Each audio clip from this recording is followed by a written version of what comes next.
दोस्तों नमस्कार। आज मैं आपको एक ऐसी खबर देने जा रहा हूं जिसे सुनकर आपके रोंगटे खड़े हो जाएंगे।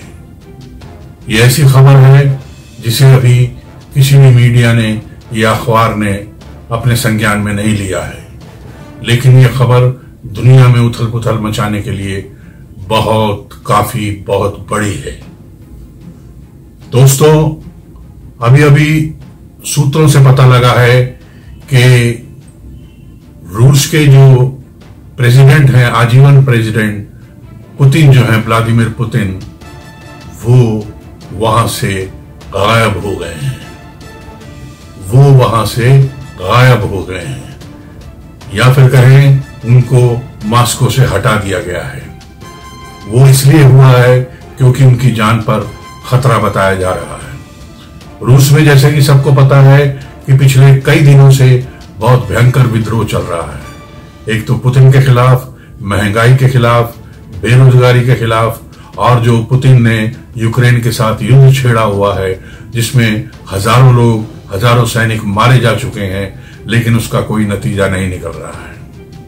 कई जनरल इस युद्ध के खिलाफ हैं, जनरल बदले गए हैं, कई जनरल मारे गए हैं, लेकिन पुतिन जो है अपनी जिद पे अड़े हुए हैं और वो इस युद्ध को डे बाय डे और भयावह बनाते जा रहे हैं। तो दोस्तों, ये जो है दास्तान जो है ये ऐसे ही खत्म नहीं होती। इसके पीछे अमेरिका का भी बहुत बड़ा हाथ है। उन्होंने वहां पे अनरेस्ट पैदा करने के लिए अपनी हर चाल को खेला है। पहले उन्होंने ये आरोप लगाए थे कि पुतिन के जो है एक गर्लफ्रेंड जो है वो स्विट्जरलैंड में रहती है, उसका नाम शायद लैला या कुछ अलीफा कुछ बताया गया था। तो ये कहा था और उनके कैरेक्टर पे बहुत सी बातें उछाली गई थी। जब वो कामयाब नहीं हुई तब ये कहा गया था कि पुतिन जो है वो असली पुतिन जो है वो सामने नहीं आते हैं, ये उनका क्लोन है। क्लोन मतलब जो बिल्कुल हूबहू उसी व्यक्ति जैसा एक दूसरा व्यक्ति बना दिया जाए और वैसे ही चले, वैसे ही बोले। लेकिन जब कुछ भी कामयाब नहीं हुआ तो विद्रोह की आग को सुलगाया गया। इसमें एक सबसे महत्वपूर्ण बात यह है कि जो चेचन विद्रोही हैं, जो चेचन के लड़ाके हैं, जो सबसे खूंखार लड़ाके माने जाते हैं दुनिया में, वो जो है धीरे धीरे अब पुतिन से दूर होते जा रहे हैं। और पुतिन को इस बात का सबसे बड़ा खतरा है। पुतिन को मॉस्को से हटाकर बल्दाई नाम के एक रिजॉर्ट में रखा गया है। वो बहुत एक आलीशान रिजॉर्ट है, लेकिन वहां पर भी उनकी सुरक्षा की 5 लेयर्स लगाई गई हैं ताकि उन्हें कोई खतरा ना हो। उससे ये मॉस्को से तकरीबन 100 किलोमीटर के आसपास में ही है। वहां पर हेलीकॉप्टर, छोटे जहाज पुतिन के लिए हमेशा तैयार खड़े किए गए हैं।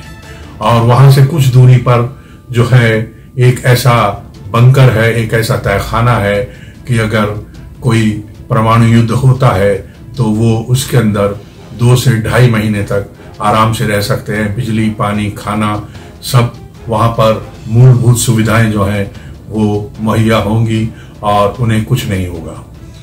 तो अब इस बात के भी कयास लगाए जा रहे हैं कि कहीं ऐसा ना हो पुतिन जो है कोई बहुत बड़ा खेल खेलने वाले हों और वो परमाणु हमला करने के चक्कर में हो, क्योंकि डॉनबास में अभी उन्होंने तकरीबन कब्जा कर लिया है। वो कीव की तरफ बढ़ रहे हैं। इस बीच पुतिन गायब हो गए हैं।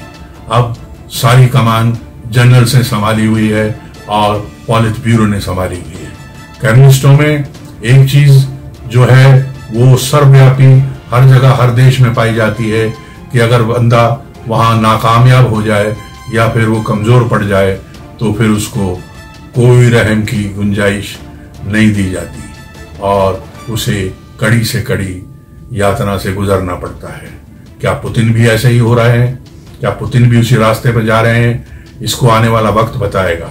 लेकिन ये बात तय है कि पुतिन ने मॉस्को छोड़ दिया है। ये आप ध्यान देंगे तो जो भी SCO की जो मीटिंग हुई थी उसमें प्रधानमंत्री नरेंद्र मोदी ने पुतिन को उनके मुंह पर ही कहा था कि आप ये युद्ध ना करें क्योंकि अब ये युद्ध का समय नहीं है। इसका मतलब सीधा था कि प्रधानमंत्री मोदी को उनके सूत्रों से ये बात मालूम थी कि पुतिन जो है अब धीरे धीरे अपने अंदर जो घर की लड़ाई है उसे हार रहे हैं, बाहर भले ही वो तबाही मचा रहे हैं, क्योंकि वहां पर लोग जो है सड़कों पर उतरे हुए हैं। तकरीबन सारे ही रूस में जो है बड़े बड़े आंदोलन हो रहे हैं, प्रदर्शन हो रहे हैं और पुतिन के खिलाफ जनता एकजुट हो रही है। तो मोदी जी ने इस बात का इशारा वहां कर दिया था और पुतिन ने उसका कोई जवाब नहीं दिया था और उनका चेहरा और गंभीर हो गया था। तो मोदी जी जैसे कूटनीतिज्ञ और राजनीतिज्ञ जब कोई बात कहते हैं तो उसके बहुत दूर तक मतलब होते हैं। यहाँ पर विपक्ष के लोग इस बात को समझने में अभी बहुत बरसों तपस्या करने के बाद ही इस नतीजे पे पहुंचेंगे कि किस बात का क्या मतलब होता है और उसे कब लागू किया जाता है और कब वो सामने आती है। तो इस समय की सबसे बड़ी खबर यही है कि पुतिन जो है वो मास्को को छोड़ चुके हैं, उनको वहां से फौज ने हटा लिया है। उनकी जो सिक्योरिटी है, जो कमांडोज जो थे वो उनकी फर्स्ट लेयर में रहते हैं। वो खास तौर पे उन्होंने उन्हें सलाह दी थी कि आप इस जगह को छोड़ दीजिए। और पुतिन को मास्को से बलदाई ले जाने तक के लिए भी बख्तरबंद गाड़ियों का इस्तेमाल किया गया है। इससे आप अंदाजा लगा सकते हैं कि पुतिन को भी कितना बड़ा खतरा हो सकता है। तो दोस्तों, ये युद्ध जो है ये धीरे धीरे रशिया को खोखला कर रहा है। पहले चीन, शी जिनपिंग और अब पुतिन, ये दो लोगों की बलि ले ली है। तो दोस्तों, अपने आसपास नजर बनाए रखिए, अपने आसपास पूरा देखते रहिए कि क्या घटनाक्रम चल रहा है और कहते रहिए जय मां भारत जननी, वंदे मातरम।